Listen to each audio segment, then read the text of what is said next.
சுவாமிக்கு உடைக்கும் தேங்காயில் குடுமி அவசியமா?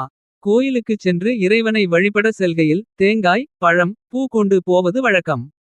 அவ்வாறு சுவாமிக்கு தேங்காய் உடைத்து வழிபாடு செய்யும்போது. தேங்காயை குடுமியுடன் பயன்படுத்த வேண்டுமா அல்லது வேண்டாமா?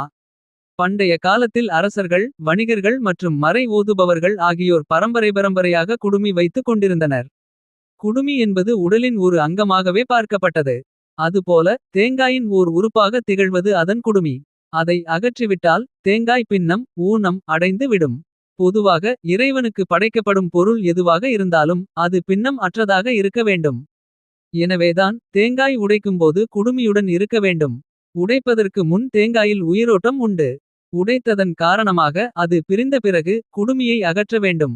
மேலும் உடைத்த பிறகு இறைவனுக்கு படைக்கும் பிரசாதமாக கருதப்படுவதால். அவை குடுமி அகற்றி சுத்தமாக படைக்கப்பட வேண்டும்.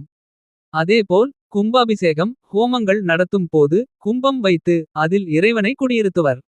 குடம் இறைவனின் திருமேனி. குடத்தின் மேல் வைக்கப்படும் தேங்காய் இறைவனின் சிரம். தேங்காயில் இறைவனின் முகத்தை சந்தனத்தால் உருவாக்குவர். அதற்கு தேங்காய் சிகையுடன் அதாவது குடுமியுடன் திகழ வேண்டும். எனவே குடுமியுடன் கூடிய தேங்காயை கும்பத்தில் வைப்பது வழக்கம். வீடும் நாடும் நலமாக இருக்க உங்கள் அன்பும் ஆதரவும் பகிரவும்.